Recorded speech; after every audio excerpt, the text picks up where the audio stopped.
So the Button Mappers want me to do a video response, and they want to know if the Nintendo 64 is a good console or a bad console. And because of this, I thought the best way to answer this question is to explain my history with the Nintendo 64, which, to be quite honest with you, isn't much. When I was a kid, I always wanted a Nintendo 64. It was the thing that I always wanted. Like, I grew up on the Game Boy Color, and I'd seen advertisements for Nintendo 64 games, and I was just amazed with the fact that you could play games in 3D, because at that point, I had a Game Boy Color and that was it. I really wanted a Nintendo 64, and I didn't really pester my parents for it, but I never got one. Instead, I ended up with a PlayStation. So for the longest time, I never owned a Nintendo 64.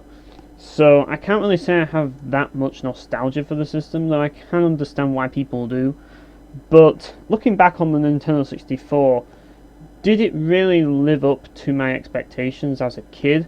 Well, I think the best way to answer that question is no, but it didn't disappoint. It didn't live up to the hype, but it didn't disappoint me. It was kind of a case of, well, this is the Nintendo 64, it's got some cool games, but it's not what I thought it was going to be. I thought it was going to be more amazing than it actually was when I was a kid, but when I later got it, it was alright.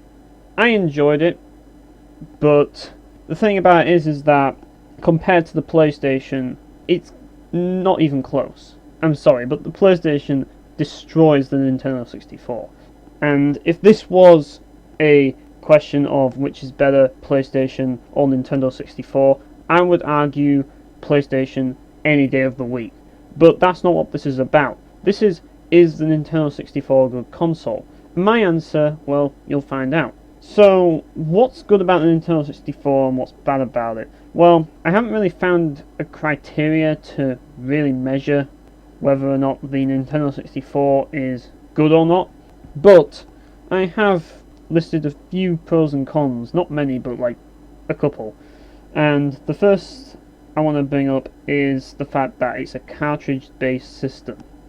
Now, the good thing about this is that cartridges are very easy to maintain as they're more durable. They don't scratch like discs do, and because of this, you also don't have to deal with spindles and lasers, which is a problem for the PlayStation. So that's one thing that the Nintendo 64 does right, and that's one thing I can definitely give it, because cartridges can go on for ages, whereas discs, well, we don't really know. Like, those things can get scratched to hell, but cartridges, like, they just seem to go on forever. But the other pro is, and I'm not going to really say that I've tested this, but in my experience, the Nintendo 64 has faster load times. Like, you start the console and it just gets going, At least from my experience. The cons: the controller is bad. There's no defending that controller. It's garbage. And the worst part about that controller isn't the fact that the analog stick is in the middle of the controller and it's stiff as hell. As bad as that is, and as much as that makes games like Forsaken 64 completely unplayable and makes certain racing games an absolute nightmare to play, the worst part about that controller is the part at the back, which is what you use to store memory cards. If you put a memory card in there, you cannot get it out. Like, you have to have fingernails to get it out. Like, long fingernails, and even then it's not enough. Like, it's crazy how hard it is to get the freaking memory card out of that. And every time that I've got a memory card, it never really works. Like, I can never get the memory card to work, so I can't use the memory pack. So any game that requires me to use the memory pack just won't work for me. I just can't get them to work, and Forsaken is one of them. So yeah, that kind of sucks. And the other con is, well, there's not many third-party games, is there? But the biggest problem to me with the Nintendo 64 is kind of like a personal problem, and that's the fact that the games on it, generally speaking, don't cater to me. There are very few RPGs on the Nintendo 64, let alone beat-em-ups, whereas the PlayStation 1 has a ton of RPGs, and while I haven't played any beat 'em ups on the PlayStation myself, unless you count Shaolin, which is kind of a beat 'em up, I guess. That's a big issue for me because I like my RPGs, I like my beat 'em ups, and platformers, I'm just not big into platformers. But I don't mind platformers sometimes. I'm just not big into them. It's not a genre that I'm a big aficionado for. Like, there are some platformers that I do like on the Nintendo 64. I love Kirby 64. Kirby 64 is my favourite platformer of all time. So that should tell you what you're getting into if you're playing Nintendo 64. You're getting into the console which arguably has the best platformer ever created on it. At least in my opinion. And I'm pretty certain that a lot of people would agree with me that the Nintendo 64 has some of the best platformers of all time. Though it's not really a genre I'm into. But if you're looking for platformers, definitely check out the Nintendo 64. I'll definitely say that the Nintendo 64 can offer you platformers. But if you're looking for RPGs, all you've got is Paper Mario. And while Paper Mario is a good game, it's just not enough to really make me want to buy a Nintendo 64 over a PlayStation. That and Ogre Battle, well, that's a tactical RPG. I'm not really big into those. And there are a few others, but not many. One thing I will say that I did like about the Nintendo 64 was the fact that the Pokemon games on it were different. I mean, you got Pokemon Stadium, you got Hey You Pikachu, and you got Pokemon Snap. Now, here's the thing about the Nintendo 64. It had a lot of interesting games, but to varying quality. And yeah, Hey You Pikachu isn't really the best game out there, apparently, because I've never played it, but I've heard mixed things about it, so yeah. But I can safely say that I did enjoy Pokemon Snap, so maybe it is good. It's just that from what I've heard and from what I've seen, yeah, I'm not sure that it's as good as it probably wanted to be. But I can safely say that I do like Pokemon Snap as well. That's another game that I really like on the Nintendo 64. Of course, you can't talk about the Nintendo 64 without bringing up Star Fox 64 and F-Zero X.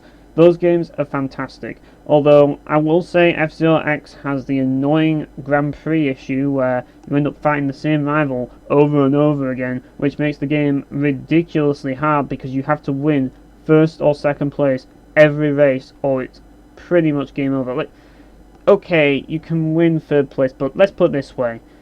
You're going to be racing against the same rival all the time, so you better win a lot of races in first position. Otherwise, you're going to lose. It's not like F-Zero Jets where you can be like in mixed positions but still win first place because you got the best overall position at the end. Because your rival's always going to be in the same position, and that's a big issue. So yeah, but other than that, I really like the game. I like the music. It's fast and it's still fun. It's still a really fun racing game. It's just that GX is better. Now, as for Star Fox 64, I mean, that's a classic. I really love that game. I mean, is it my favourite Star Fox game? Well, that's debatable. I really like the original SNES version of Star Fox, and I really love Assault as well. Now, 64 is a classic, and I really love the game. It's a lot of fun, but I just have a soft spot for the SNES version. Now, the thing I do like about 64, though, is the dialogue. It's just unforgettable. You can't beat it. In a way, it's just one of those games that we'll never see another of. You know, there'll never be another Star Fox 64. It's iconic. And yeah, as for Assault, I do think that game is a lot of fun as well. It's really hard to decide which one's the best because of that, but I would probably pick the SNES version just simply because I just really love that version. I just do. There's just something alluring about that version of Star Fox.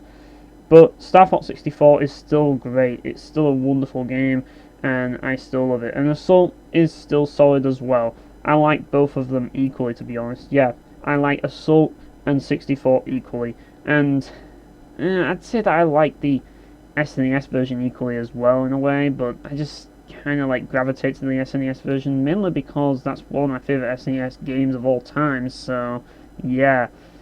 Whereas my favourite Nintendo 64 game of all time is Kirby 64, so yeah.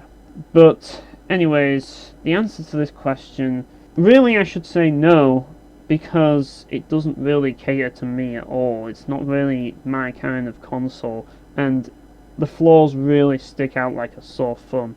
It's not an easy console to go back to nowadays. It's a bit of a hassle, but deep down I want to say yes. It is a good console, mainly because I have played some good games on it, and because I did enjoy the experience to some degree. I've had fun playing on Nintendo 64, so I can't really call it a bad console. That would be blasphemous. Like, I just couldn't bring myself to call the Nintendo 64 a bad console. I'm sorry, but I can't. It is a good console, but it's just not the greatest console. The GameCube is so much better, and the SNES is so much better as well. But it's still a good console. I'm still glad to own a Nintendo 64, and I wouldn't trade it for anything else. Believe me. Like, it's staying in my collection of consoles, and I'm definitely not swapping it for a Sega Saturn. No chance. You could give me all the money in the world, but I wouldn't trade it for a Sega Saturn. Even if the Sega Saturn's worth more, and the games are worth more, I'm not trading it for the Nintendo 64, I'm sorry.